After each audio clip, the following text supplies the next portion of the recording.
Assalamualaikum warahmatullahi wabarakatuh. Shalom, Om Swastiastu, Namo Buddhaya, salam kebajikan, dan salam sejahtera bagi kita semua. Perkenalkan, saya Hafizah Syarifah Rahmalia Bukhari dengan NIM 12016250017 dari kelas 1 PB2. Pada hari ini saya akan mempresentasikan laporan hasil penelitian dari mata kuliah Dasar-Dasar Filsafat Ilmu. Sebelumnya yang terhormat kepada Profesor Dr. Endri Boriswati dan Ibu Hestiani Parai selaku dosen pengampu mata kuliah Dasar-Dasar Filsafat Ilmu. Selanjutnya yang pertama saya akan membahas mengenai gambaran umum, yakni penelitian menganalisis kasus bullying pada siswa-siswi di lingkungan sekolah. Yang pertama adalah penelitian berbasis platform digital, juga ada berbasis data kualitatif dan juga data kuantitatif. Yang kedua adalah interpretasi data yang berbentuk diagram analisis, grafik analisis, dan juga deskripsi analisis. Yang selanjutnya adalah kita akan membahas bab pertama mengenai data ekonomi keluarga responden. Seperti yang sudah tertera di layar, bab ini menganalisis berbagai macam sebab akibat perihal ekonomi yang mempengaruhi aspek kehidupan siswa dan siswi dalam proses menempuh pendidikan. Selain itu, aspek ekonomi dalam lingkungan keluarga akan mempengaruhi bagaimana proses seorang anak dalam pembelajaran dan pengembangan potensi diri di lingkungan sekolah. Yang selanjutnya adalah bab mengenai data ekonomi dan sosial responden. Dalam bab ini lebih terfokus bagaimana menganalisis aspek ekonomi dan sosial menjadi salah satu komponen penting bagi para siswa-siswi dalam menunjang pendidikan yang berkualitas. Tidak hanya itu, aspek ekonomi dan sosial juga membantu mendorong siswa dalam membangun hubungan sosial, dalam menumbuhkan rasa empati sosial kepada sesama. Hal ini juga akan mempengaruhi bagaimana seorang siswa akan bersikap dan berkehidupan dalam masyarakat yang luas nantinya. Baik, yang selanjutnya adalah data mengenai lingkungan kelas antar siswa. Jadi, di bab ini membahas hubungan interaksi antar siswa yang dimana terfokus dalam lingkungan kelas dalam lingkup yang dapat dikatakan lebih intensif agar siswa dan siswi dapat mengenal lebih akrab satu sama lainnya. Para responden yang menjadi objek penelitian ini menunjukkan bahwa terdapat banyak perbedaan yang beragam satu dengan yang lainnya. Namun, hal ini juga menjadi salah satu hal penting karena akan menumbuhkan rasa saling menghormati dan menghargai antar siswa dalam menyikapi setiap perbedaan yang ada di lingkungan kelas.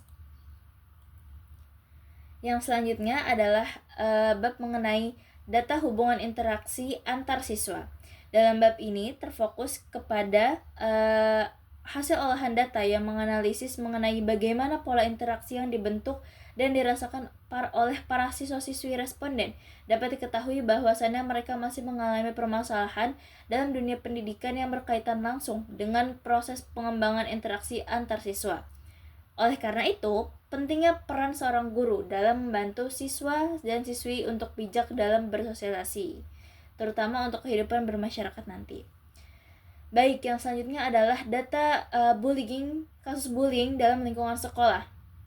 Hal ini tentu menjadi perhatian kita bersama karena menganalisis hal yang masih menjadi perhatian kita dalam mencegah dan menangani salah satu permasalahan dalam dunia pendidikan yang dapat menjadi penghambat siswa dan siswi dalam mengembangkan potensi dirinya. Melalui kuesioner ini dapat membantu para responden, yakni siswa dan siswi, agar dapat mencegah kasus bullying yang mendorong keberanian untuk membela hal yang benar antar pelajar. Yang selanjutnya adalah mengenai data kasus bullying melalui platform digital. Seperti yang sudah tertera di layar, ada diagram batang menunjukkan antusias dan juga spesifikasi yang sudah diisi oleh para responden. Fenomena bullying yang terjadi melalui platform digital semakin menjadi salah satu tantangan besar dalam mengelola media sosial dengan bijak, terutama bagi anak-anak yang belum cukup bijak dalam mengambil keputusan dan masih harus dalam pengawasan orang dewasa. Kasus bullying dengan segala jenisnya mulai menjadi perhatian bersama bagi para orang tua terhadap anak-anaknya agar tidak terjerumus ke dalam informasi dan komunikasi yang tidak benar. Oleh karena itu, melalui penelitian berbasis kuesioner ini, kita dapat menganalisis dan mencegah kasus bullying untuk anak-anak agar tidak menjadi sasaran bullying ataupun menjadi pelaku bullying yang tidak kita harapkan sama-sama, terutama dalam lingkup dunia pendidikan untuk pendidikan yang lebih berkualitas. Seperti itu. Lalu yang selanjutnya adalah data pemahaman siswa-siswi terhadap bullying itu sendiri. Jadi pentingnya pemahaman siswa dan siswi dalam mengenal bullying ini dapat menangani ketika terjadinya kasus bullying akan sangat membantu mereka karena kasus bullying yang sedang marak terjadi di lingkungan sekolah ini. Lalu selanjutnya juga melalui penelitian berbasis kuesioner ini diharapkan dapat membantu mereka dalam meningkatkan rasa empati sosial dan kepekaan terhadap satu sama lain di lingkungan sekitar, terutama dalam lingkup dunia pendidikan, guna mendukung sumber daya manusia yang berkualitas. Karena dalam pendidikan tidak hanya aspek sifat saja, namun juga dalam bertoleransi kita juga harus mendukung satu dengan yang lainnya. Lalu yang selanjutnya adalah data pentingnya peranan pendidik. Peran seorang guru atau pendidik dalam lingkup sekolah menjadi salah satu subjek penting yang dapat membantu terjadinya kasus bullying antar siswa. Hal ini dikarenakan peran seorang pendidik selain mengajarkan dan membagikan ilmu secara teoritis, juga akan mengajarkan kepada anak muridnya untuk mengimplementasikan nilai moral dan norma dalam berkehidupan sosial itu sendiri. Yang selanjutnya adalah kesimpulan yang terakhir. Jadi secara keseluruhan penelitian yang sudah dilakukan ini, bullying itu menjadi salah satu permasalahan yang masih menjadi PR bagi semua elemen yang terkait dalam lingkungan dunia pendidikan, utama dalam lingkungan sekolah, di mana seharusnya menjadi tempat seorang anak untuk bertumbuh kembang, menemukan dan mengasah potensi dirinya dalam bidang akademik maupun non-akademik.